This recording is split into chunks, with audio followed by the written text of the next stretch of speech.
toutes et à tous, c'est Hermès, j'espère que vous allez bien, j'espère que vous avez apprécié la vidéo d'hier. Aujourd'hui, et ça faisait quelques mois que nous ne l'avions pas avec nous sur la chaîne des rois du Bitcoin, Cyrus Fazel, le CEO, président directeur général et fondateur de Swissborg. Je vais rappeler quelques chiffres avant de commencer.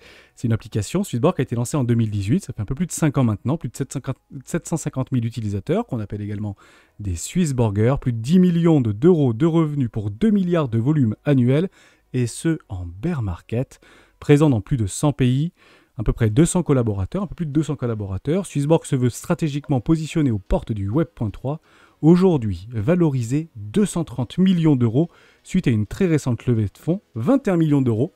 Pouvons-nous faire quelque chose de différent que 21 millions d'euros levés auprès de la communauté? L'exchange Smart par excellence, une application simple d'utilisation, intuitive, fiable et conviviale. L'enjeu, accompagner l'adoption de masse sur les technologies et les opportunités du Web3, une vision aussi claire qu'assumée, construire la finance du futur. Cyrus, beaucoup te connaissent, mais d'autres ne te connaissent pas. Est-ce que tu as la possibilité de te présenter en 2 minutes? J'ai adoré l'intro, c'était magnifique. Alors, c'est trop cool. Donc, mille merci pour déjà l'intro qui motive. Pour ceux qui ne me connaissent pas, je m'appelle Cyrus Fazel. Je suis le fier fondateur de Swissborg, directeur général aussi. Ce qu'il en est de moi, je suis d'origine iranienne et suisse. J'ai grandi aux États-Unis, puis en France, et puis ça fait maintenant 15 ans plus que j'habite en Suisse. Mon rêve a toujours été de comprendre et d'anticiper ce qu'est le futur, de fédérer une communauté autour de ce futur et de permettre finalement de construire son gestion de patrimoine pour avoir cette indépendance financière. Et je pense que ça, c'est le but ultime de Swissborg, c'est vraiment d'avancer avec cette communauté, arriver à tous devenir indépendants financièrement pour réellement ensuite devenir la meilleure personne soi-même. Donc, ça a toujours été ça le but. Et voilà, je suis très heureux d'être avec toi aujourd'hui. Je suis très heureux également, Cyrus. Un plaisir partagé. Encore une fois, je le dis régulièrement dans les vidéos des rois du Bitcoin, c'est une vision et une détermination que je partage personnellement et que je l'espère est partagée par un grand nombre de la communauté des rois. On va rentrer tout de suite dans le vif du sujet. On va parler opportunités gamifiées. On va parler DeFi, Smart Money et SocialFi. Nous sommes tous les premiers à essayer de trouver le prochain phénomène qui capturera la hype du prochain bullrun. Rappelez-vous, on a eu la DeFi, on a eu les NFT, et il semblerait que tu aies trouvé, ou que Swissborg ait trouvé, la prochaine pépite qui surperformera le marché. Donc on a connu les smart contracts, on a connu la blockchain avec Ethereum, qui pouvait contractualiser. On a connu également par la suite toute la DeFi, qui pouvait financiariser les usages. Autant faire se peut, ces mêmes contrats allaient aussi permettre de s'authentifier à travers des NFT. À chaque évolution, il y a eu son lot de hype que je partage et que j'ai essayé de jouer au maximum, mais toujours exagéré. Le prochain, il semblerait que tu l'aies trouvé, mais on va en parler juste après. Car en fait, depuis plusieurs mois, Swissborg a multiplié les initiatives. En commençant par la série A, on l'a partagé ensemble, ça a super bien fonctionné. On l'a suivi et très largement évoqué. Honnêtement, c'est une réussite. Un peu plus tard, il y a eu Xborg. Ça a été porté aussi par la communauté, par Joseph, par l'ensemble des Swissborgers à travers les réseaux sociaux. Ça a été fait en quelques minutes et la levée de fonds avait été bouclée. C'est une réussite, mais incomparable. Et en réalité, la prochaine, on peut le penser comme ça, devrait déjà être sacrément plébiscitée. Mais avant d'entrer dans le détail et de tout ce qu'on pourrait échanger aujourd'hui, est-ce que tu peux me dire comment ça s'est passé ces derniers mois chez Swissborg? Toutes tes rencontres, tes amas, tes attentes et ton quotidien en fait finalement dans le bear market. Comment ça s'est passé? Ouais, je pense que comme tu viens de le dire, on n'est pas dans le marché le plus propice. Je pense qu'on n'est plus dans le bear market, on est dans un ère de transition, mais c'est clair qu'on n'est pas en bull market, ça c'est certain. Donc je pense que ce qui a été bien fait, c'est comme tu dis, c'est que même dans les moments plus difficiles ou les moments où il n'y a pas encore d'excitation, d'euphorie, il y a plein d'acteurs comme toi, ta communauté et des borgers qui sont toujours aussi enthousiastes. Et c'est ça la plus belle des choses finalement. C'est de dire, même quand il pleut, tu peux t'amuser en fait. Ou même quand il fait pas beau, tu peux encore profiter. Et finalement, c'est ces personnes-là qui écoutent cette vidéo aujourd'hui, qui te suivent, qui sont là à participer dans l'aventure de Web3, qui vont vraiment réussir eux-mêmes à devenir financièrement indépendants. Et ça, encore une fois, que ce soit toi et la communauté des personnes, félicitations. Vous êtes exactement en train de faire les bonnes choses. Il ne faut pas que faire du sport au mois d'avril ou au mois de mai pour arriver sur la plage et être beau gosse. C'est tu fais du sport tout le temps, quoi. Peu importe, parce que c'est la santé qui permet d'être healthy et wealthy. D'autre côté, après, point de vue, il n'y a pas eu d'accroissement important de la communauté, ce qui est assez logique dans ces moments de marché où il y a pas le mainstream qui nous fait découvrir. Je pense après en prouesse technologique, il y a eu plein de nouveaux produits qui sont lancés, comme l'auto-invest, qui c'est un sort de dollar cost average qui permet de lancer d'acheter ou de vendre de façon périodique avec nos systèmes qui a été fait. Il y a eu des thématiques qui ont été lancées aussi, celles qui sont sur l'or et sur le Bitcoin. Donc, on a eu plein de différents produits qui ont été mis en place. Aussi, ce qui est toujours un peu moins drôle, mais tout le côté compliance, opérationnel, et aussi l'approbation des régulateurs pour nos nouvelles, pour que l'APSAN soit renouvelée, mais aussi pour les FIU soient renouvelés, et ainsi de suite. Donc, il y a un peu tout le process du middle office, back office qui a été mis en place. Donc, ça, c'est assez cool. Et puis, voilà, juste en ce moment, là, la thématique de Web3 qui est en train de se remettre avec les best blockchains, donc vraiment de permettre d'investir dans les meilleures blockchains, et celle-là avec les thématiques. Donc, qui permet on espère, d'être l'or ancien et l'or nouveau, donc un mélange de Bitcoin et d'or, et de permettre d'investir, de recalibrer le portefeuille de façon active. Quand le marché va bien, t'achètes du Bitcoin. Quand le marché va mal, t'achètes de l'or. Donc, de créer un peu des produits un peu plus intelligents et encore une fois, se différencier de la concurrence et rentrer dans ce mode de gestion de patrimoine ou gestion de fortune pour tout le monde. Tu l'as dit il y a pas si longtemps, je te suis sur les réseaux sociaux, notamment sur Twitter, c'est le meilleur moment. C'est maintenant. On est au début de quelque chose d'extrêmement grand. La question, elle va être très simple. Entre certitude et conviction, si la conviction se traduit par le temps, les certitudes s'inscrivent aussi dans le risque que l'on peut prendre. Ma question est très simple. Est-ce que tu es plutôt en faveur d'une forme de cyclicité programmée que Bitcoin et les crypto-monnaies nous imposent, au travers Bitcoin, le roi des crypto-monnaies, ou est-ce que tu es plus dans une forme de spiritualité pour dire que on est dans des cycles d'adoption qui sont au tout début de quelque chose et que c'est inéluctable qu'on y arrive. On a eu d'ailleurs Shaban Sham il y a quelques semaines sur la chaîne et lui en fait est là depuis 2014 à avoir minté son premier NFT et dans son discours c'est inéluctable mais techniquement. Ça veut dire que l'adoption technique par rapport à la smart money et les équipes et les talents qui rejoignent en fait cet univers, c'est inéluctable. Est-ce qu'il y a une grande différence entre certitude et conviction? Quelles sont les tiennes finalement? C'est juste pour vraiment boucler cette première introduction. J'aurais vraiment envie d'avoir ça de toi et de connaître un peu plus profondément qu'une simple lecture sur Twitter. C'est peut-être le meilleur moment. Ceux qui n'ont pas vu l'épisode avec Shaban, regardez-le. C'est celui qui a inventé quasiment tout ce que l'on est en train de vendre dans Web3. C'est jamais. Il est très discret, très suisse en soi, mais c'est l'un des inventeurs d'NFT, du GameFi. Et aussi, il a même fait une ICO en 2015 sur le Bitcoin Core. Non, personne à l'époque faisait des ICO. C'est vraiment quelqu'un à suivre de près. Mais je pense qu'il y a vraiment cette cyclicité qui vient du marché. Le halving, c'est un peu la même chose que le Fed. Donc, quand la Fed baisse les taux, le marché des actions peu importe ce qu'il arrive sur la Terre, va probablement faire un 10%, 20% et puis continuer en fonction de combien de fois la Fed va baisser les taux. Et du coup, en fait, le halving, c'est exactement la même chose. Hein. C'est mécaniquement, donc pas la Fed, parce qu'il n'y a pas d'autorité centralisée dans la blockchain et encore moins dans le Bitcoin.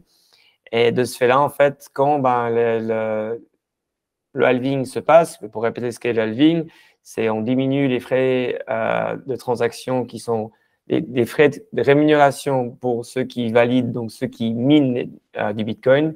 Le prix il est obligé de s'augmenter. Sinon, en fait, malheureusement, les mineurs peuvent être potentiellement à défaut. Donc, tout le marché a cette conviction de dire, bon, ben, on doit tout faire pour que le Bitcoin explose dans la bonne direction. Et de ce fait-là, toutes les personnes se disent, bon, c'est le moment qu'il faut pousser le Bitcoin, il faut remettre de l'argent dans le marché. Et comme aujourd'hui, ce qui est assez intéressant, c'est que l'argent de la crypto, on le voit, il y a beaucoup d'argent dans les stablecoins aujourd'hui qui peut du jour au lendemain faire ça et partir dans le Bitcoin, Ethereum et les altcoins par la suite. Mais aussi, en fait, comme vous le savez tous, les ETF, tous les grands dieux de la monnaie traditionnelle et de la finance traditionnelle, tels que BlackRock, vont finalement réussir à relancer leur ETF. C'est une question de temps. Donc, comme par hasard, tout a l'air d'être très bien coïncidé avec le début de Q1 l'année prochaine.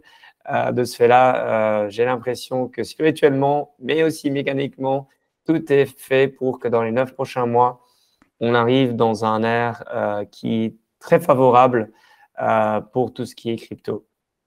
Merci pour ça. En fait, tu réunis finalement le meilleur des deux mondes et ça me donne une transition assez naturelle par rapport à quelque chose qui revient un petit peu de déjà-vu. On va presque dire un air de déjà-vu. Ça revient de plus en plus. On va parler des ICO. Ça revient doucement mais sûrement. D'ailleurs, on en a parlé, on a pas mal parlé de différents projets, à peu près un par mois sur la chaîne des Rois du Bitcoin, dans lesquels je suis systématiquement investi personnellement. Et les nouveaux arrivants, en fait, prenons conscience un petit peu finalement de ce marché, ses risques, sa volatilité, ses nombreuses possibilités, ses débouchés, son utilité. En fait, l'idée, c'est un petit peu de se décrocher des graphiques et de revenir un peu dans nos convictions, dans notre rêve et de ce pourquoi philosophiquement on est resté, pas venu, mais resté sur ce marché. Et on va bien évidemment essayer de découvrir des futures pépites. D'ailleurs, l'année 2022 a été extrêmement bonne en termes de levée de fonds par rapport au VC. L'année 2023, un peu moins bonne. Ça avait déjà commencé à descendre un petit peu sur le dernier trimestre et quatrième trimestre 2022. On savait que ça allait être une période relativement difficile. Mais aujourd'hui, on en a vraiment l'impression que c'est plutôt les communautés qui ont repris ce flambeau-là, alors que les VC se sont peut-être un tout petit peu effacés, ou en tout cas sont un petit peu moins en faveur de mettre beaucoup d'argent dans des choses qui n'arrivent pas, entre guillemets, à palper, à toucher, à conceptualiser. Dans un marché baissier, est-ce que c'est intéressant d'aller faire ces ICO-là, etc. Et ça me donne en fait une transition par rapport à Swissborg et vis-à-vis de cette thématique de Launchpad. On a UXborg, là on a un nouveau qui va venir, et puis d'autres qui vont venir, etc., etc. Moi, ce qui m'intéresse là-dedans, c'est comment en fait Swissborg va exploiter concrètement cette niche-là, l'idée de pouvoir permettre à sa communauté, à des communautés de pouvoir investir aux prémices et capturer toute la valeur finalement de ces projets naissants, avec un risque certain, mais un potentiel extrêmement grand. Quels sont les moyens qui sont mis en œuvre chez Swissborg? Des moyens de financement, donc financiers, des moyens humains. Et à terme, en fait, ce qui m'intéresse le plus, c'est qu'est-ce que ça va représenter, en fait, cette thématique Launchpad? Parce qu'on avait déjà parlé ensemble, Cyrus, mais dans tout l'écosystème Swissborg, la partie Launchpad, ça va représenter quoi? 5%, 10%, peut-être à terme 50%, et finalement, Swissborg, ce sera peut-être réellement ça. C'est permettre, en fait, à des communautés de pouvoir capturer toute la valeur, quasiment à 99%, dans des projets que toute une communauté, finalement, réfléchit ensemble. J'espère que tu as compris un petit peu mon raisonnement. C'est, voilà, aujourd'hui, Swissborg, on peut acheter des thématiques, acheter des cryptos, échanger des cryptos, trader des cryptos, faire du dollar cost average. Bon, ça c'est génial, mais c'est pas quelque chose de bien différent de tes confrères ou d'autres qui sont en Europe ou en dehors de l'Europe. Moi, ce qui m'intéresse vraiment, c'est cette philosophie qui m'a vraiment intrigué et d'ailleurs qui m'a fait passer le pied à investir dans la série de Swissborg. C'est qu'est-ce que ça va représenter en fait cette philosophie de Launchpad vis-à-vis de Swissborg dans cette business unit qui est aujourd'hui encore petite, mais qui semblerait devoir grandir. Merci beaucoup pour ça. Je pense, c'est un très bon point. Le genèse de Swissborg a été fait par une ICO en 2017 et 2018. Et puis, c'est grâce à ça que finalement, on a réussi Swissborg de naître. Et je pense que tout le but de Swissborg, c'était de comprendre qu'est-ce qu'était le crowdfunding et pourquoi c'était génial, en fait. Et que ce soit dans un token ou dans l'equity, je pense que les deux ont beaucoup de valeur.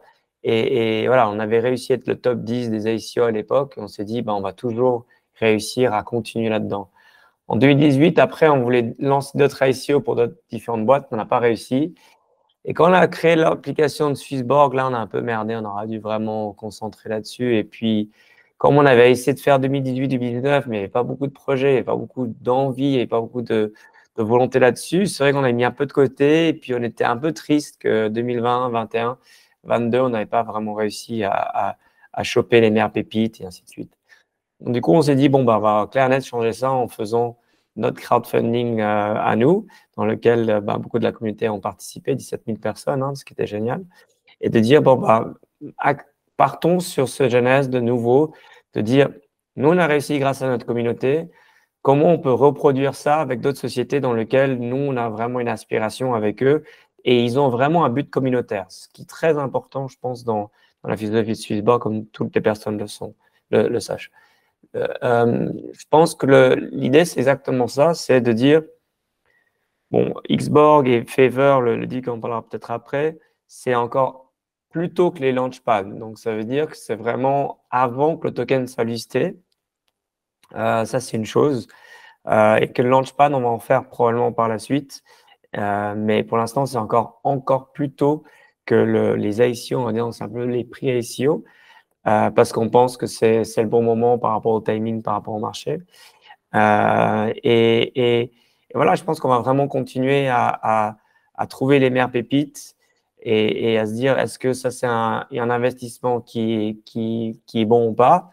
Difficile à dire, mais en tout cas, est-ce que c'est un projet dans lequel ça respecte nos valeurs et dans lequel une communauté peut apporter beaucoup de valeur en utilisant l'application et ça fait partie aussi de la thèse d'investissement qui est le nôtre aujourd'hui, qui est tout ce qui est SocialFi, donc tout ce qui est social media, on peut en parler pourquoi on choisit ça, et aussi tout ce qui est GameFi, donc tout ce qui est relaté aux jeux vidéo, et on peut aussi en expliquer de ces deux thèmes-là aussi, si tu veux.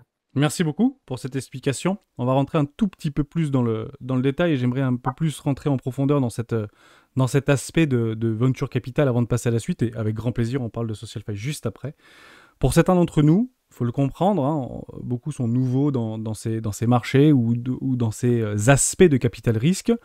Et en fait, on parle beaucoup de vouloir, dans les technologies blockchain, dans ces ruptures technologiques, de vouloir contrebalancer le pouvoir des VC, des ventures capital. Et en fait, pour beaucoup d'entre nous, c'est très abstrait. C'est pas quelque chose de palpable, c'est un monde un petit peu obscur, un peu le côté du miroir, finalement. En fait, historiquement, moi, je me rappelle très bien des sociétés de crowdfunding, les fameuses sociétés de financement participatif. C'était vraiment la mode, en fait, pendant les ères de la Silicon Valley. Un peu plus tard, après 2010-2015, il y avait beaucoup de sociétés de financement participatif qui sont créées, en fait, et qui ont même perduré aujourd'hui en France et d'ailleurs en Europe et qui venues des États-Unis. En fait, à chaque fois, on le sait, ça a été un engouement extrêmement passager. Vraiment une hype un petit peu éphémère. Et avec beaucoup de lots déconvenus. On le sait parce que parfois on avait investi quelques centaines d'euros là-dedans et puis plus de son, plus d'image finalement à la fin du projet. Est-ce qu'on pouvait appeler ça des arnaques? Pas forcément, peut-être pas suffisamment de financement, etc. Donc je me remets un petit peu en arrière par rapport à ce concept-là comme aussi quelque chose de vécu finalement, mais sur quelque chose de plus traditionnel, où on voulait à ce moment-là contrebalancer les pouvoirs des VC. En fait, pour être extrêmement précis, le constat, c'est finalement que la réalité du passé, est-ce qu'elle est réellement différente dans le Web.3 ? Est-ce que une technologie qui est aussi hypothétique, en fait, qu'énigmatique par rapport au Web.3 aux yeux du grand public et à une future adoption de masse, en fait, c'est quoi les outils aujourd'hui qui sont utilisés par Swissborg pour réussir ce pari audacieux ? Parce que ce pari est extrêmement audacieux. En fin de compte, j'irai même plus loin. Pourquoi aujourd'hui, Swissborg ne ferait pas du VC pour faire du VC? Pourquoi il n'aurait pas cherché du VC? Alors qu'aujourd'hui, on comprend bien, on est ensemble à parler sur la chaîne, on essaie de faire du VC avec du public, à la responsabilité juridiquement limitée et souvent insatisfait. Il faut le dire, le public est souvent insatisfait. Et les normes de responsabilité par rapport à une entreprise comme Swissborg vis-à-vis d'un public pas forcément initié, c'est pas du tout le même que de faire du VC pour du VC, où les sommes de toute manière ne sont pas aussi importantes. En somme, je vais être très clair, comme ça je résume pour que tout le monde soit vraiment dans la même longueur d'onde et dans la réflexion que je porte là, c'est est-ce que vraiment ambitionner de vouloir changer un paradigme qui reste philosophiquement parfaitement louable, mais est-ce réellement rentable? Ouais, je pense que ça va de cas pour cas. Tu vois, ceux qui ont participé dans l'ICO d'Ethereum ou ceux de Swissborg ou de Binance, ils vont dire les ICO, c'est les meilleurs trucs à faire. Mais 99% des autres personnes vont dire j'ai investi que dans les projets qui n'existent plus. Et personnellement, j'ai investi dans plus de 50 projets. Peut-être aujourd'hui, il y en a entre 4 et 7 qui sont vivants. Donc, c'est pareil, tu as ce 10% si tu es vraiment, si t'es initié et ainsi de suite. Et probablement, c'est pas initié, tu as seulement 1% de chance de réussir. Donc, on sait que c'est là où il y a le plus de risques. En revanche, ben, comme il y a plus de risques, il y a plus de retours. Et je dirais, ce qui est assez triste dans le monde traditionnel, mais qui se réplique dans le monde de crypto, c'est qu'en gros, tu as les VC qui investissent dans les sociétés. Ensuite, tu as les private equity. Et ensuite, les private equity le donnent à les banques d'investissement. Et puis après, ils font des IPO dans le monde classique. Et ils dumpent ça sur Monsieur Tout-le-Monde. Et on peut voir ça avec Uber, on peut voir ça avec Airbnb, et ainsi de suite. Et on peut voir surtout ça avec des sociétés comme Snapchat où vraiment c'est horrible, quoi. Et puis, dans le monde de la crypto, en fait, c'est très similaire. En fait, il y a eu quelques ICO qui n'étaient pas du tout comme ça. Quand je répète encore une fois les trois d'avant, donc Ethereum, et Swissborg ou Binance. Mais je pense que voilà, la décision doit venir quand même. On doit quand même créer en fait un discours dans lequel on se dit, ben, est-ce qu'il y a un acteur qui pourrait permettre de filtrer un peu cela et pas dire que tous les deals ils vont être bons. Il y a des deals qu'on va proposer qui vont être mauvais, des deals qui vont être moyens. Il y aura probablement des deals qui vont être extrêmement bons. Mais au moins de dire, est-ce qu'on peut donner la chance à Monsieur Tout-le-Monde? Et ça, c'est la première question et je pense qu'on peut. Et numéro 2, pour les projets, en fait, quel projet aurait une envie de dire, ah oui, je vais donner tous mes tokens ou un gros pourcentage de mes tokens à un VC. Ensuite, avoir un produit, avoir une communauté qui vont acheter mes tokens. Ensuite, permettre aux VC de vendre tous leurs tokens sur leur propre communauté pour que eux, les VC s'enrichissent. En fait, ça fait aucun sens, en fait, pour aucun projet, en fait, de base, d'avoir des VC si on réalise vraiment.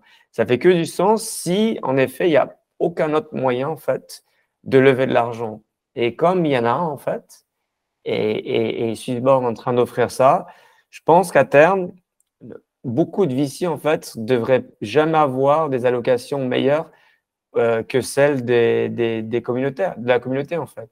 Parce que la communauté, ils sont vraiment là à utiliser la plateforme, ils sont vraiment là pour que la plateforme se développe, et ils ne sont pas que là pour que l'investissement marche.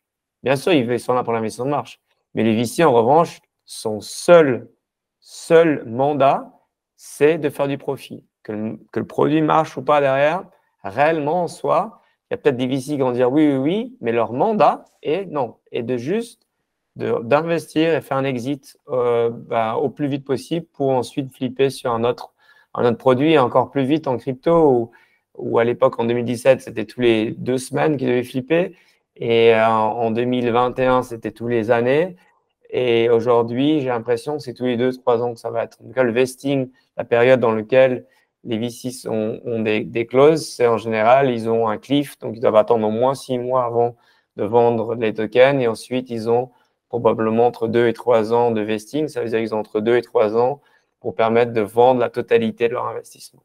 Donc, chaque mois, périodiquement, ils ont un pourcentage qu'ils peuvent débloquer et vendre. Donc, on voit que les projets, ils ont compris qu'il faut, au moins si on accepte des venture capital, d'avoir ces durabilités sur 2-3 ans au moins. Mais je pense encore aujourd'hui, est-ce que tu préfères lever 10 millions avec des VC ou de lever 10 millions avec, je sais pas, 100 000 personnes qui vont peut-être 30% d'eux vont devenir des utilisateurs. Ça veut dire, du coup, le projet va avoir 30 000 utilisateurs dès le premier jour sur leur plateforme. Ben, je pense que la question est vite répondue. Oui, ou même pas 10 millions, même 5 millions. Je préfère avoir la moitié de quelque chose avec une réelle communauté que 10 millions pour des VC avec de l'argent que je vais cramer. C'est toujours la même chose. Parce qu'après, à l'intérieur même des projets, mais on va pas s'éterniser là-dessus, les développeurs, ils vont dans les meilleurs projets qui rémunèrent le plus également. À un moment donné, tout n'est qu'une question de profit et de rentabilité ou de rendement, on pourrait dire ça comme ça. Mais l'argent reste aujourd'hui un outil qui est le nerf de la guerre, mais un bon produit sans communauté, bah, c'est un produit finalement qui ne verra probablement jamais le jour. Ça, c'est une certitude plus qu'absolue. Tu as répondu exactement à cette question-là. C'est en fait faire du VC pour du VC dans l'attente en fait de faire des launchpads pour les envoyer sur des échangeurs. Beaucoup, on a en fait essayer d'alerter la communauté, et beaucoup maintenant le font parce qu'on est de plus en plus initiés, pour dire que quand vous avez des loge pass, c'est un attrape à public en fait, c'est un attrape à retail. Et on nous promet des 100%. rendements pendant une semaine, pendant 2 semaines, de 200, 600%, etc. Juste pour apporter de la liquidité, pour pouvoir nous vomir des tokens qu'ils ont payés juste 10 fois moins cher. Donc ça, c'est quelque chose de légal, hein, c'est d'ailleurs pas si contrôlé que ça. Ça devra en fait probablement être demain beaucoup plus encadré. Et autant en fait de prendre le contre-pied dès maintenant et à proposer en fait des solutions de tokenisation pour pouvoir faire entrer des communautés, pas forcément du public, mais vraiment des communautés qui sont prêts en fait à s'investir à la fois financièrement avec des petites sommes d'argent, mais également en termes de retour par rapport à l'application en elle-même. Parce qu'il n'y a pas en fait meilleure avancée, meilleure progression que d'avoir des utilisateurs qui nous font des feedbacks et qui nous font avancer et qui nous disent là où il y a des soucis, des frictions pour pouvoir faire une application toujours plus performante. Et je sais que Swissborg, ça fait bien longtemps qu'ils l'ont compris, puisque vous avez une des applications les plus intuitives et les plus sympathiques du marché aujourd'hui, alors qu'elle est assez redoutablement simpliste, mais très efficace. Je vais poursuivre, parce qu'il fallait bien qu'on en parle. Si on parle de communauté, on se fait pas l'opposé, mais la continuité. On va parler SocialFi. Eh ouais, SocialFi, c'est un savant mélange entre réseau social et DeFi. Eh oui, finance décentralisée. À la rencontre en fait prometteuse entre un réseau qu'on peut dire presque hyper connecté et de la finance en libre accès. Un peu le meilleur des deux mondes finalement. Pour moi, je le compare comme un peu un miracle décentralisé. D'ailleurs, certains pourraient être en train de montrer le prochain gagnant ou le prochain bull run annoncé, tout sera dans la SocialFi. On va d'ailleurs parler d'un projet en particulier avec Cyrus ici. Pour moi, c'est très simple, je vous le résume en 2 phrases. C'est la création de contenu totalement libéré, liberté d'expression, sans pourparler, publicité potentiellement ultra ciblée. Donc ça ira un tout petit peu plus lointain. En fait, pour moi, le nerf de la guerre de ça, c'est clairement la communauté. Toutes les décisions seront prises à l'unanimité. Ce n'est pas un conseil d'administration qui prendra les décisions pour le réseau social dans lequel nous appartenons, auquel on appartient. Alors, on va aller relativement vite et je vais tout de suite poser cette question. On en parlera juste après au niveau de ce produit SocialFi. Mais avant ça, c'est quoi pour toi concrètement la SocialFi? Est-ce que tu peux nous en dire un mot, Cyrus? Et surtout, pourquoi selon toi, ce sera potentiellement le prochain pari gagnant du bull run, potentiellement 2024, 2025 et pourquoi pas 2026? On a le temps chez les rois, comme l'a été les NFT et la DeFi l'an dernier en fait. Bah, je pense, ouais, c'est une super question. Je pense que c'est tout le but de la Web3 en fait. Parce que Bitcoin a créé le standard pour permettre d'échanger de la valeur, mais tout ce qui est sur la Web3 en fait avait que ce but, je pense. Même le DeFi et autres, je pense, qui est une super grosse brique. Je pense que le but de base, et même le but en fait de la Web 1, en fait, c'était de créer un espace où les gens pouvaient partager de l'information et pouvaient être juste rémunérés par rapport à l'information qui passait. Et aujourd'hui, ben, je sais même pas si les fondateurs eux-mêmes, ils ont voulu faire ça, mais Meta, donc Facebook et les autres différentes plateformes, ils ont créé des réseaux sociaux qui sont extrêmement bons, mais qui monétisent en fait les utilisateurs. Et les utilisateurs ne sont pas du tout rois ni reines de leur data, ils sont esclaves. Et je pense que toute la narration qu'on a dans la crypto Web 3, c'est de dire l'inverse.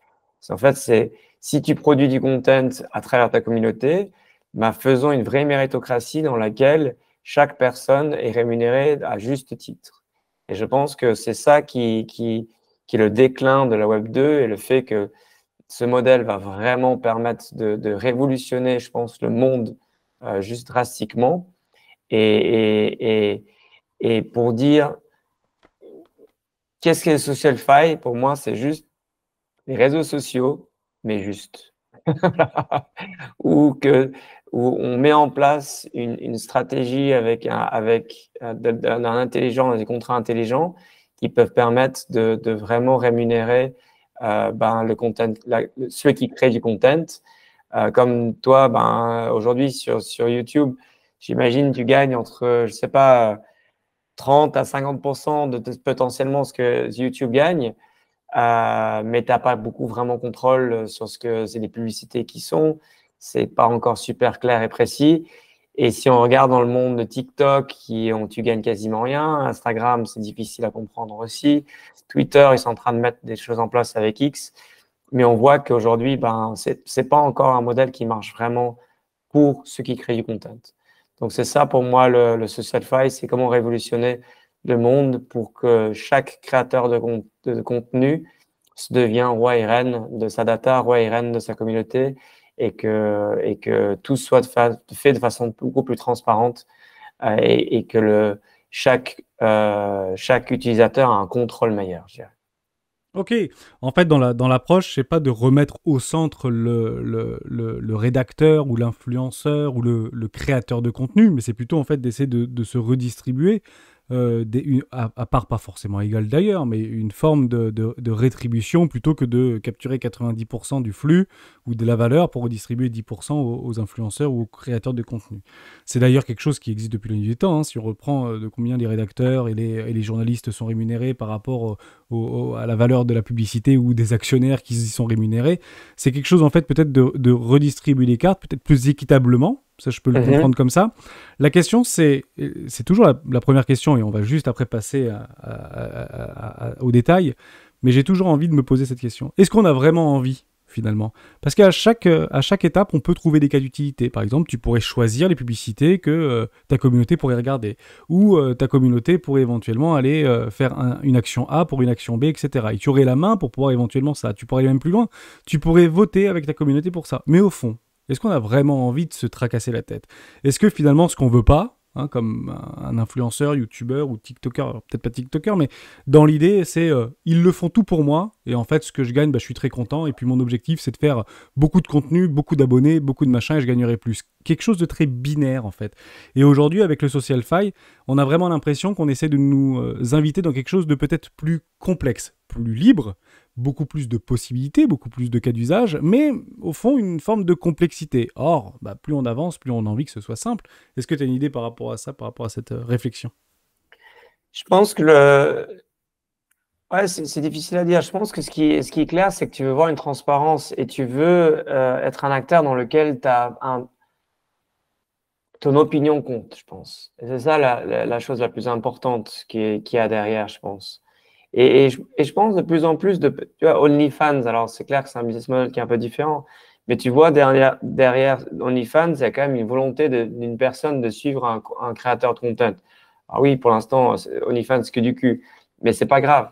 Ça a toujours tout commence avec le sexe, de toute façon, et après, il y a des business models qui évoluent par rapport à ça. Et je pense que c'est ça qui est important, c'est que comment le fan de cette chaîne, aujourd'hui, du Bitcoin, peut finalement permettre que cette chaîne devienne de mieux en mieux, tu vois.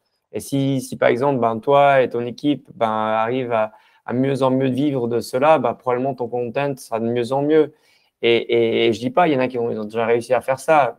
MrBeast sur YouTube, aujourd'hui, il fait des trucs juste incroyables. Il fait redonner à la communauté. Donc, il a réussi à hacker le système sans que YouTube change vraiment. En tout cas, ça a coïncidé. C'est de la chance, c'est du génie, on n'en sait rien. Mais imagine avoir des MrBeasts, mais pas qu'un seul, mais d'avoir des milliers qui, eux, ils ont cette liberté et ils arrivent à faire de sens que l'algorithme n'est pas tronqué par Google, mais qui est vraiment fait par que les content viewers eux-mêmes, ils kiffent ils regardent vraiment ce qu'ils aiment faire.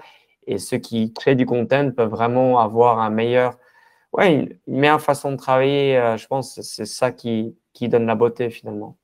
Ouais, donc une forme d'action des viewers pour dire je choisis ça, je choisis ça, je choisis ça, mais c'est pas une forme finalement de tunnel qui se rétrécit. Parce que on le fait souvent avec Deezer, quand on s'inscrit la première fois sur Deezer, parce qu'il y a plein d'applications Web3 en fait qui veulent concurrencer Deezer ou Spotify. Tu choisis tes artistes et puis c'est vrai après dans ton fil, dans ton flow, c'est un peu les mêmes trucs qui reviennent en permanence. Et on évite de te sortir de ta zone de confort. Parce qu'on s'y sent bien, parce qu'on s'y sent en sécurité. Donc est-ce que en fait c'est pas ça et peut-être que ça peut mettre un frein à l'adoption de dire que non, l'objectif est Google l'a probablement très bien compris, Apple l'a très bien compris, Facebook comme Twitter l'ont probablement très bien compris, même si Twitter essaye de faire des choses actuellement que d'ailleurs peu comprennent. Et je suis relativement humble pour dire que je comprends pas très bien ce que veut nous vous proposer Elon Musk. Et finalement, ce sera très probablement merveilleux comme tout ce qu'il entreprend, et c'est clairement ce que je lui souhaite. Mais au fond, est-ce qu'on n'a pas en fait tout simplement continuer à être coucouné, ou est-ce que toi tu penses franchement qui a l'habitude en fait de te confronter à des communautés, qu'on a les ressources nécessaires, la motivation et l'énergie nécessaires pour pouvoir reprendre en fait ce côté de notre liberté, quoi. Parce que ça, c'est clairement notre liberté. Bah, je pense que c'est là que tu as touché le point, c'est que en fait, la social faille, c'est créer une identité qui te permet de t'appartenir à toi. Et c'est ça la Web3, en fait. C'est comment, en fait, à long terme, ben, ton wallet va te permettre de dire qui tu es en tant qu'individu. Et je pense que comme la société se digitalise de plus en plus, que le monde, ben, en termes de pays, autres, fait de moins en moins de sens, les monnaies font de moins en moins de sens, tu as besoin d'avoir, je ne sais pas comment dire en français, mais un social graph, une sorte de, de roadmap personnel qui est digitalisé, en fait. Et je pense que c'est ça la blockchain a vraiment besoin. Donc, comme tu as dit, il y a eu l'évolution, en fait, qui s'est dit, OK, on a maintenant Ethereum, une nouvelle plateforme. Il y a encore cette guerre des différentes plateformes de blockchain pour dire quelle va être la meilleure. Ça, c'est vraiment le fondement technologique. Ensuite, tu as la monnaie et toutes les applications financières qui sont DeFi. On a très bien vu en 2022 que les gens sont devenus fous avec les NFT. Il y a eu du trading, il y avait la spéculation, mais aussi parce que plein de personnes voulaient juste faire partie des communautés, que ce soit des Bored Ape ou pas des Bored Ape. Donc, on a besoin de faire partie d'une communauté.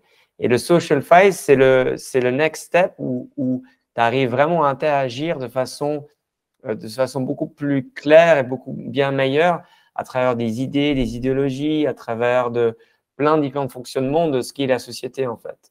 Et c'est cette liberté d'expression qui s'émane à travers ces réseaux sociaux et qui permet de créer des courants, des contre-courants, des communautés qui veulent avancer dans un chemin.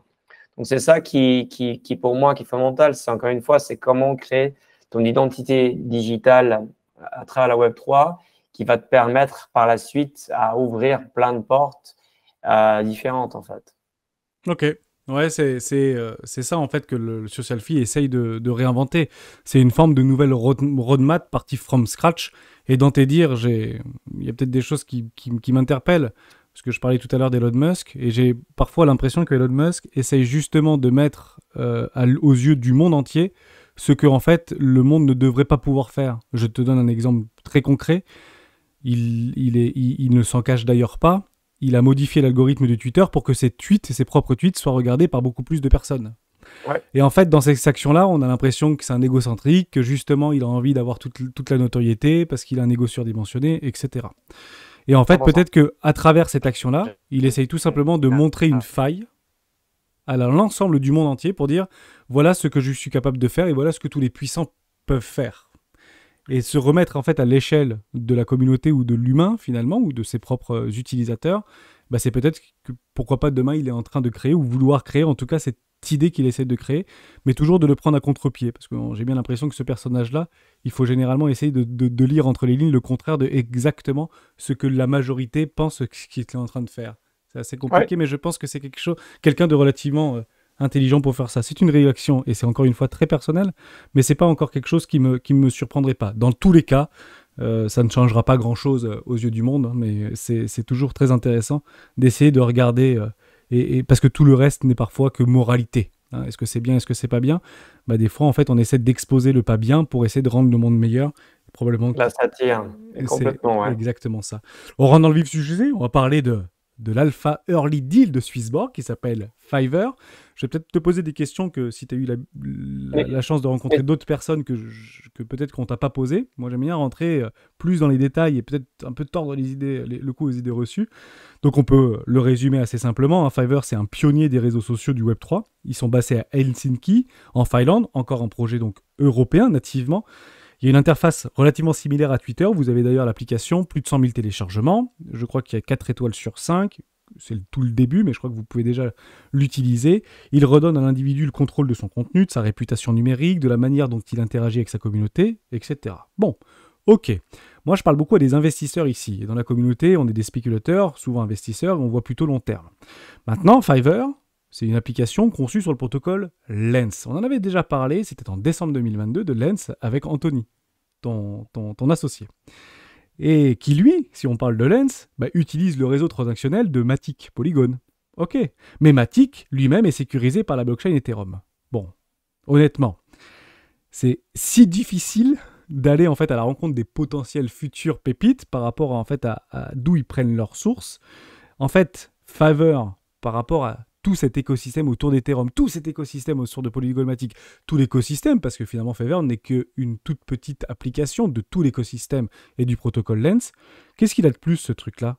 Pourquoi il serait meilleur que les autres? Est-ce que toi, tu peux nous raconter l'histoire, la rencontre que tu as eue avec les fondateurs? Et d'ailleurs, on en parlera juste après par rapport à Fiverr. Comment ça s'est passé et pourquoi en fait vouloir mettre en place un early lead autour de Fiverr? Parce qu'à quel point ils sont relativement rares. Vous en avez eu deux entre la Styria et Xborg. Fiverr, ça se compte sur les doigts d'une main pour le moment.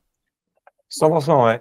Donc, juste une dernière sur SocialFi. En fait, le cours en investissement, pourquoi on veut aller dans le social media, c'est par rapport à ce qu'on a dit par rapport à avant. Mais en plus, il faut dire qu'en Web 2, aujourd'hui, on est 5 millions d'utilisateurs. Et il y en a 4,8 milliards, pardon, 5 milliards d'utilisateurs. Il y en a 4,8 milliards qui utilisent les réseaux sociaux, en fait. Donc, ça veut dire 90% des personnes qui utilisent Internet ont un compte réseaux sociaux. Et tu as aussi 1 milliard quasiment de personnes qui jouent aux jeux vidéo, ou un tout petit peu moins. Donc, tu as quasiment 20% des personnes qui ont Internet qui jouent aux jeux vidéo. Donc, c'est pour ça que c'est nos deux gros thèmes. On se dit, Web3 va juste répliquer ce qui s'est passé parce que même si l'histoire ne se répète pas toujours, en général, ça se rime, comme Mark Twain a dit. Maintenant, pourquoi Fiverr? Et dans le SocialFi, il faut dire qu'il y a trois, et c'est très géographique, donc ça c'est drôle encore une fois, il y a trois différents aujourd'hui, je dirais, écosystèmes. Dans l'écosystème américain, il y a Farcaster, et dessus, il y a un Fiverr très similaire aussi, qui est très très bien et qui est aujourd'hui très américanisé. Ensuite, en Europe, on a Lens Protocol, dans lequel on a Fiverr. Et en Asie, on a CyberConnect, qui est aujourd'hui plus sur tout ce qui est BNB et qui est très asiatique. Et qu'est-ce qu'on a aimé vraiment, en fait, du coup? Alors, pourquoi on a choisi Lens? C'est en européen. Derrière Lens, c'est AV. Derrière AV, c'est Stani, le fondateur dans lequel il nous avait aidé, qui avait fait une ICO, dans lequel on avait participé, et ainsi de suite. Donc, c'était vraiment un des projets dans lequel on a suivi depuis le départ, dans lequel aussi avait aujourd'hui le protocole de référence dans le monde du lending et borrowing dans le DeFi. Et aujourd'hui, ils font tout de sens pour réussir Lens Protocol. Et dans Lens Protocol, le meilleur, en tout cas, produit dans lequel nous on a vu, c'est Fiverr. Et pourquoi Fiverr? Parce que c'est un peu un Swissborg de SocialFi. Donc, c'est un peu un Web 2,5 dans lequel il y a une vision qui finalement qui est bonne, une vision aussi qui est bonne vis-à-vis de l'expérience, user experience en fait. Et je pense que c'est ça qui est vraiment juste.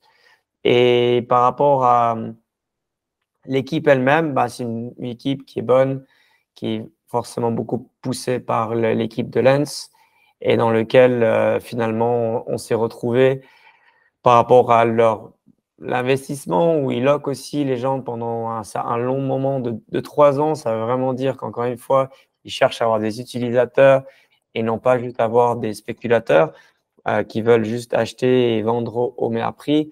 Donc, il y avait pas mal je pense, de green flag, comme on dirait, qui nous permettaient de dire, OK, on est assez confiant que ces personnes, dans 3 ans, ils vont exister, sachant encore une fois que 99% des projets dans lesquels vous voyez aujourd'hui, il y a très peu de chances qu'ils vont vivre dans les 3 prochaines années. L'espace-temps, en général, de 3-4 ans en crypto, il y a toujours une machine qui passe, c'est un cycle. Et malheureusement, les protocoles ou les applications meurent. Oui, absolument. C'est pas différent en fait des marchés plus traditionnels ou des startups plus traditionnelles. Mais après, possibilité de se rattacher, faire des partenariats, une forme de rachat. Là, on parle ici de communauté. Demain, en fait, ce qui coûtera réellement de l'argent dans ces SocialFi, c'est clairement les utilisateurs qu'ils ont.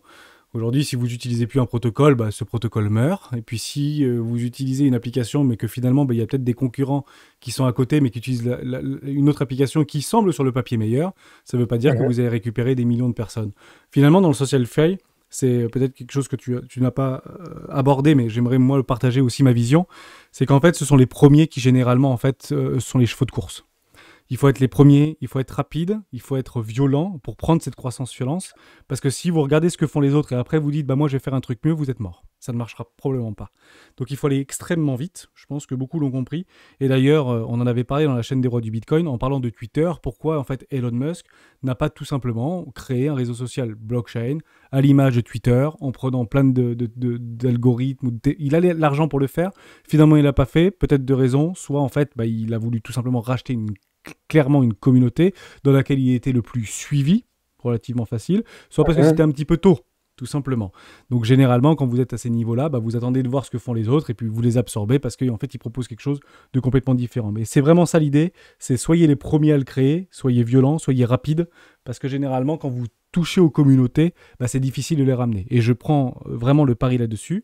Si vous avez demain une application qui en tout lieu ressemble à Swissborg, vous pouvez prendre les datas de comment cette application va aller. Vous allez voir que la croissance de cette nouvelle application qui ressemble en tout lieu à Swissborg n'aura pas du tout la même performance. C'est systématique. C'est toujours la même chose. Il faut vraiment en fait, que la proposition de valeur soit sans commune mesure supérieure par rapport à ce qui est déjà proposé. Et généralement, le monde attire le monde, surtout dans les réseaux sociaux.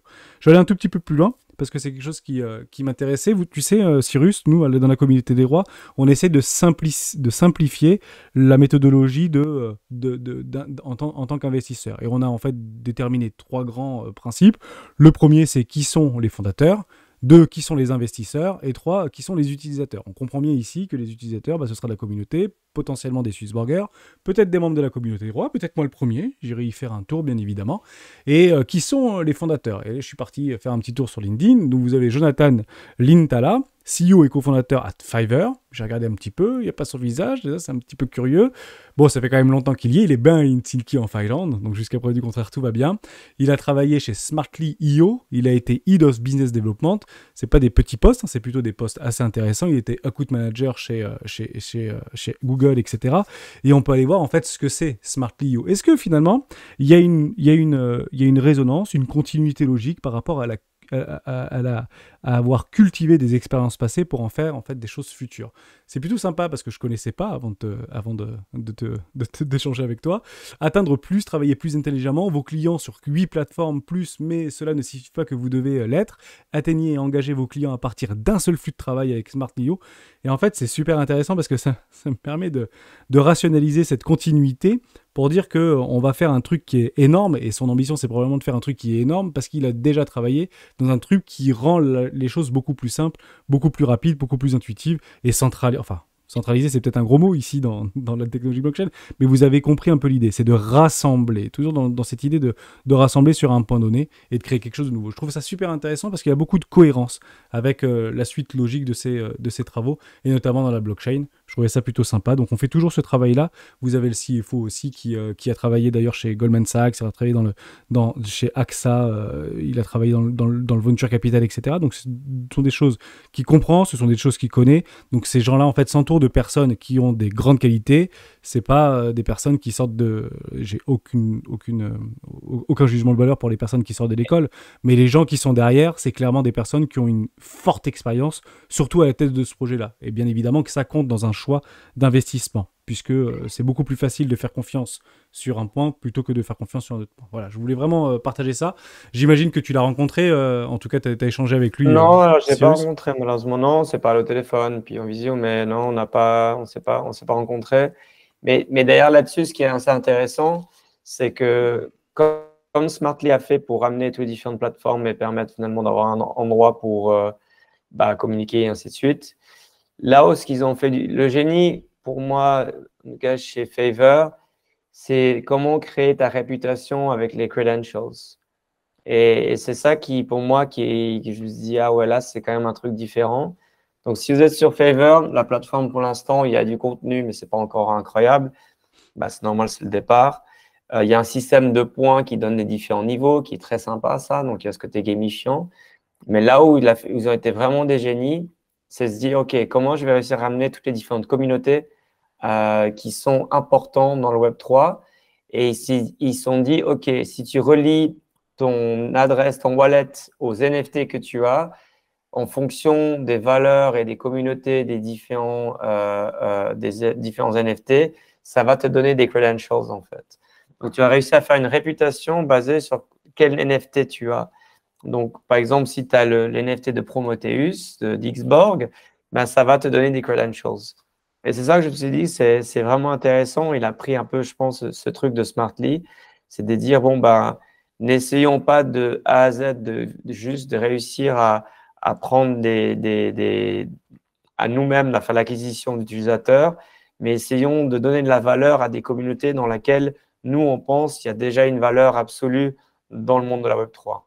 Et c'est pour ça qu'ils travaillent aussi avec nous, avec Swissborg, ils ont beaucoup aimé l'idée, ainsi de suite. Et je pense que c'est ça qui fait comment tu arrives à exponentiellement grandir, c'est comment tu arrives à faire plaisir à plein de différentes communautés dans lesquelles tu partages des valeurs. Et du coup, ce partage de valeurs va se dire, ah oui, bah, si eux, ils sont vraiment sympas, ok, ben j'y vais. Et c'est ça qui est très, très sympa avec Favor. C'est ça qui est très, très sympa avec AV et Stani qui est derrière, qui chapeaute tout ça, en fait. Ok. Tu peux nous dire un petit mot, parce que on l'a peut-être trop vite abordé. Est-ce que tu peux nous dire un petit mot sur Lens Protocol? Parce que Lens Protocol, c'est clairement en fait un intégrateur de SocialFi, du Web3 pour essayer de propulser probablement beaucoup plus d'applicatifs autour de cette thématique-là. Est-ce que tu peux nous en parler un petit peu? Est-ce qu'il y a d'autres choses qui pourraient se sortir dans les prochains mois, prochaines années? Est-ce qu'il y a des choses sur le feu, mais pas forcément exactement sur le même créneau que Fiverr? Parce qu'en fait, je te pose cette question pour éventuellement éclairer au maximum la communauté, et moi le premier. Moi, je me dis, quand on parle de SocialFi, bah, tout de suite, j'ai réseau social. Réseau social égale Fiverr. Qu'est-ce qu'on peut faire beaucoup de plus, en fait? Est-ce que tu peux nous dire un petit peu au niveau des champs des possibles? Fiverr et Lens Protocol également. Je vais partir sur Lens, parce que le Fiverr, la raison pourquoi on est si bullish sur Fiverr, c'est par rapport à Lens. Et la raison pourquoi on est si bullish de Lens, c'est par rapport à AV. Et la raison pour laquelle on est bullish sur AV, c'est par rapport à Stani. Et je vais repartir sur l'histoire de Stani Kushlov, qui est un Finlandais qui est aujourd'hui, je pense, une des 10 personnes qui sont des gros poids sur l'évolution de la Web3. À son anniversaire, à sa année l'année dernière, cette année, pardon, j'étais avec lui et je disais, mais Lens, finalement, tu le fais pour quelle raison? Et puis, il m'a dit, à ton avis, pourquoi je le fais? Je dis, parce que social media, c'est quand même plus fun que le DeFi. Il m'a dit, fair enough. Et j'ai dit, surtout parce qu'aujourd'hui, AV, c'est génial pour prendre du leverage, prendre du levier. Mais ce n'est pas vraiment une plateforme aujourd'hui où tu peux faire des taux, faire des prêts avec une LTV à moins de 120%. Parce que si je suis un wallet classique et je veux emprunter, personne ne connaît mon identité et je n'ai aucune réputation sur mon identité, je vais pas commencer à emprunter sur AV avec une LTV à 20%. Tu es obligé de déposer beaucoup plus que ce que tu empruntes parce que personne ne se connaît. Maintenant, si tu as une entité avec une réputation, en fait, qui n'est pas forcément ton visage et ton nom, on peut continuer dans le zero knowledge, mais dans lequel on sait que tu as une réputation, tu as une communauté, que tu es quelqu'un dans lequel tu as vraiment fait beaucoup de travail sur Lens et que tu vas garder cette identité parce que c'est une identité de société Web3, on va peut-être te dire, ah bah attends, ce gars, il a l'air d'être clean, regarde tout ce qu'il fait sur les réseaux sociaux, ainsi de suite. Bah, peut-être je peux commencer à lui faire des emprunts dans lesquels tu peux mettre comme une banque 20%, 30% de tes fonds et 70% est financé par la plateforme. Et c'est là que tu te rends compte pourquoi le SocialFi est tellement une pièce importante par rapport à AV et comment Lens est la pièce importante pour créer la réputation, pour créer de l'identité digitale, pour que AV devienne la plateforme de toutes les banques pour que tu puisses finalement emprunter, faire du prêt et devenir une plateforme vraiment à bien. Et c'est ça qui devient vraiment intéressant avec Lens Protocol, c'est comment créer son identité digitale dans ce que tu aimes le plus. Et après, bah, comment tu peux t'en servir pour monétiser, bien sûr, tous tes échanges que tu fais à travers le social media, mais aussi comment tu peux créer une identité pour après avoir la réputation dans le monde de la DeFi. Donc, c'est un peu ce lien logique qui se fait avec des allers-retours si on arrive à comprendre. Et encore une fois, Favor est l'application qui permet finalement, comme Swissborg a très bien réussi à faire de sens que tu peux acheter, vendre, faire du staking, aller en DeFi en quelques clics. Favor est un peu cette même plateforme qui est Web 2.5 qui permet d'avoir une impression qu'on est presque dans Twitter ou X, mais qu'on arrive à avoir une bonne interface, mais en même temps, on peut avoir cette relation et son identité qui se crée dans le Web 3. Et l'objectif d'avoir en fait finalement un moi digital dans une e-réputation irréprochable. C'est intéressant parce que cette idée de décentralisation ou d'anonymisation ou de pseudonisation va peut-être demain prendre le pas sur notre propre soi. C'est peut-être aussi vivons heureux, vivons cachés, on le dit très souvent, mais ça peut être aussi une forme de logique. Et c'est intéressant ce que tu dis avec les banques qui vont aller en fait interroger ce type de fichier, etc., qui permet, encore une fois, et ça revient sur une boucle qu'on avait eue il y a quasiment 1 an de cela, sur la responsabilisation de l'individu. En fait, les individus ont besoin de se responsabiliser. Et on a tout à fait la possibilité de le faire aujourd'hui sans pour autant se montrer, sans pour autant se démasquer. Parce que demain, probablement que ce type de choses va prendre beaucoup d'ampleur. Vous y voyez peut-être, vous, de votre côté, des bénéfices ou peut-être aussi des risques. Il y a peut-être des choses que vous voyez. Est-ce qu'on va dans le bon sens? Est-ce qu'on va dans le mauvais sens? L'idée, je regarde toujours, moi, ces technologies-là comme un consensus, comme l'unanimité, comme une forme d'équitabilité et de justice. Je préfère en fait que nous choisissons pour nous, même si on est peu à choisir pour nous, plutôt que finalement laisser les autres choisir pour nous, et c'est exactement ce qui se passe depuis les 20 dernières années et l'émergence notamment d'Internet, qu'on s'est fait littéralement enlever, capturer, dans le sens. C'est à peu près ce que je voulais vous partager, peut-être ce qu'on voulait aussi vous partager dans cette vidéo avec Cyrus. J'ai pas plus de choses à dire, Cyrus, je pense qu'on est arrivé au bout de tout ce qu'on voulait dire. Je le dis juste comme ça pour que tout le monde soit bien au courant. Favor donc est un early deal comme Xborg ou comme la série A en amont. Personnellement, je serai investisseur de ce projet-là et de Lens. D'ailleurs, Lens n'a pas de token, mais il n'y avait pas un airdrop qui était prévu pour Lens Protocol. Je n'ai pas suivi ça, donc on en parlera après. Ça, on est où cette histoire? On espère en effet d'avoir potentiellement ça sur le launchpad de Swissborg, mais pour l'instant, il n'y a pas encore de token. Il n'y a pas encore tout ça. Bon, ça devrait arriver incessamment sous peu, mais il me semble que je l'ai vu passer quelque part, comme quoi il y avait le airdrop qui devrait pas trop tarder à arriver. Et ben en fait, en téléchargeant des applications, en connectant nos toilettes sur des applications comme Fiverr vis-à-vis de Lens Protocol, ça multiplie toujours les chances de pouvoir en fait participer à un futur airdrop, comme ça l'a eu été de tellement nombreuses fois. Si vous pensez que cet écosystème et ce fil d'Ariane que Cyrus nous a exposé vous semble pertinent, vous avez la possibilité de rejoindre Swissborg bien évidemment, et de pourquoi pas incessamment sous peu intégrer la early deal au niveau de Swissborg. En tout cas, personnellement, je le ferai. Ça a eu une très grande frustration parce que ces early deals, ils sont pas forcément surévalués, etc. Et il y a une grande frustration au niveau de Xborg. J'ai personnellement investi dans Xborg, mais je sais que nombre d'entre vous n'ont pas réussi à investir dans Xborg. Donc j'ai demandé à Joseph, je ne sais même pas si tu es au courant, Cyrus, mais j'ai demandé à Joseph de nous bloquer minimum pour la communauté 10 investissements garantis. Voilà, donc je vous ai mis un petit Google Log juste ici, vous pourrez le remplir. C'est validé par Joseph et par le responsable des partenariats. C'est minimum, par contre, il faudra être OK pour investir $500.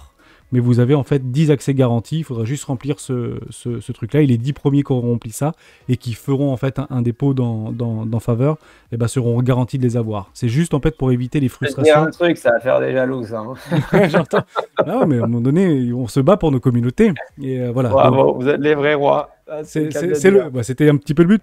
Parce que j'ai eu pas mal de personnes qui étaient venues me voir pour Xborg pour dire on n'a pas réussi à mettre ce qu'on voulait mettre. Et c'est vrai que ça peut être vraiment dommage. J'espère que ça vous a plu. Regardez les contenus. Bien évidemment, ne mettez pas tous vos œufs dans le même panier.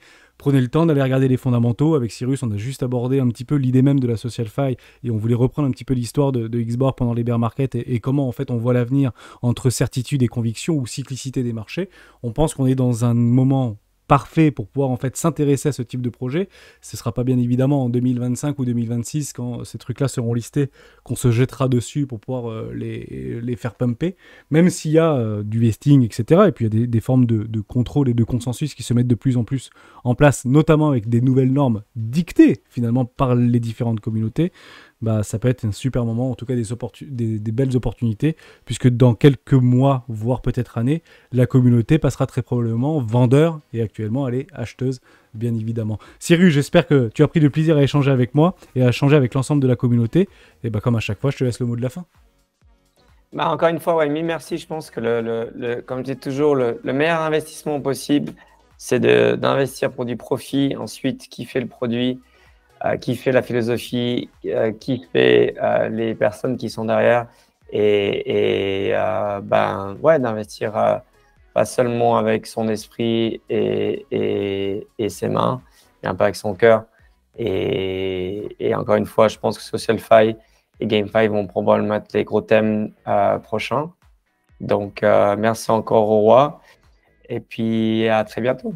Merci à tous et à tous d'avoir suivi cette vidéo jusqu'au bout. On se retrouve demain dans une prochaine vidéo des rois du Bitcoin. Ciao.